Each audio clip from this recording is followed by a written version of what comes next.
Thank you for watching Scary Bear Attacks. If you like this episode, please remember to hit the like button and leave a comment or two, then subscribe and click on the bell to receive notifications of whenever we release new videos. Also, please remember to share them to your social media. Welcome back to Scary Bear Attacks. Today's episode takes us to Igloo Mountain, which lies just west of Denali National Park in Alaska. This mountain is a large rock dome with brushy and wooded hillsides sloping to thick riparian zones along the water's edge. Visibility is limited at human height, which is probably why animals here smell scents from far away.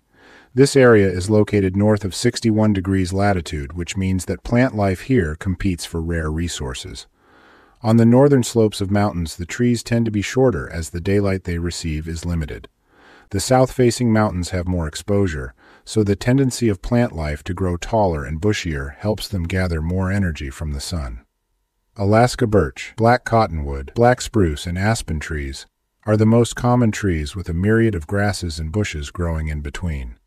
These plant resources provide food to animals like caribou, moose, muskox, and sheep, which in turn are food for predators like wolves and grizzly bears. At 3:50 p.m., on August 4, 1961, Napier Shelton was increment boring on a spruce tree on Igloo Mountain. He was an ecologist and a graduate of Duke University. The increment boring process entails the use of a small mechanical auger that cuts free a core of wood the size of a pencil from a tree. The wood core is then analyzed by scientists to gather information about tree populations in the area. Napier was tasked with finding certain species of trees and pulling these cores from the trees. As he went from tree to tree, he would carefully take a brief moment to examine the tree, then lay out his boring equipment before beginning to use the auger. This entire process can take 10 to 20 minutes for each sample, and one by one, they are placed in the collection from each forest sampled. As Napier approached his next and last tree, he laid out his auger and other tools as he examined the tree. This tree was about 25 feet tall and was 14 inches across its trunk. It was a somewhat peculiar tree, as it grew at nearly a 90-degree angle from the surface of the mountain. Its limbs grew to the base of the tree and were close together, almost like ladder rungs. He placed the cutting bit against the bark of the tree and began twisting the handle on the auger. After a few moments of effort, the auger sank into the tree and the sample wood began to fill the core cavity. Napier couldn't have known that he was very near a grizzly bear, but perhaps the bear knew he was close to Napier. It isn't clear if the bear smelled his scent on the breeze or stumbled into Napier, but it is clear it didn't like him being nearby.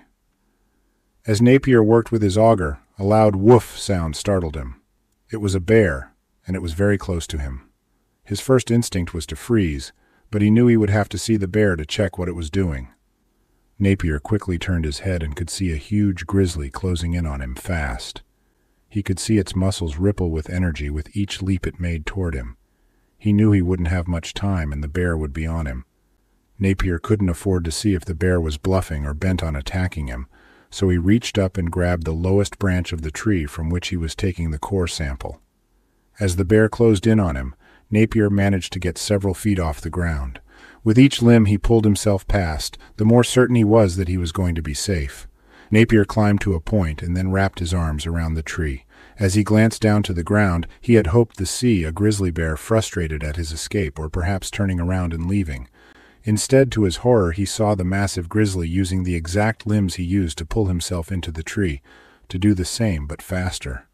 The bear climbed the tree so quickly that within a few seconds it was nipping at Napier's heels. Seeing the bear right behind him in the tree, Napier tried to pull his leg up to the next branch when he suddenly felt a significant resistance. Pain shot through his left calf muscle as the bear drove its teeth through it. The grizzly tugged and pulled at Napier's calf in a powerful attempt to dislodge the man from the tree. Napier's grip gave way and he slipped down the tree several inches each time the grizzly pulled on his calf. After a particularly aggressive pull, the bear's teeth tore through Napier's calf muscle and the bear slid down the tree trunk, bouncing over the limbs. As soon as it landed, the bear immediately began to climb back toward Napier.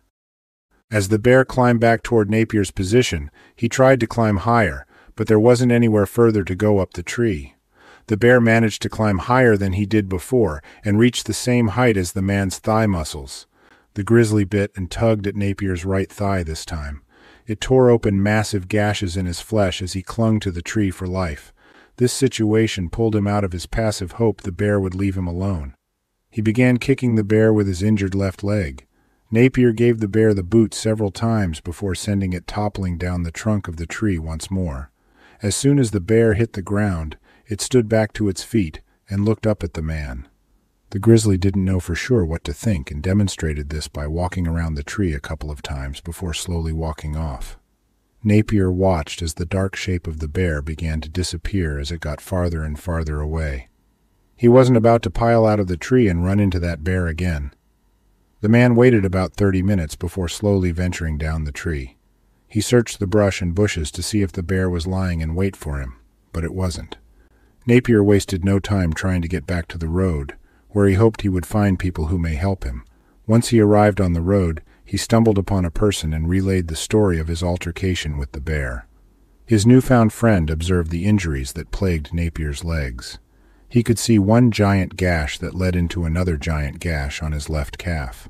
He looked over his right thigh and could see several large puncture wounds that were punched deep into his muscle. His wounds were not bleeding a tremendous amount but looked horrible. Napier was rushed to a nearby hospital but was soon flown to Fairbanks where he healed and completely recovered.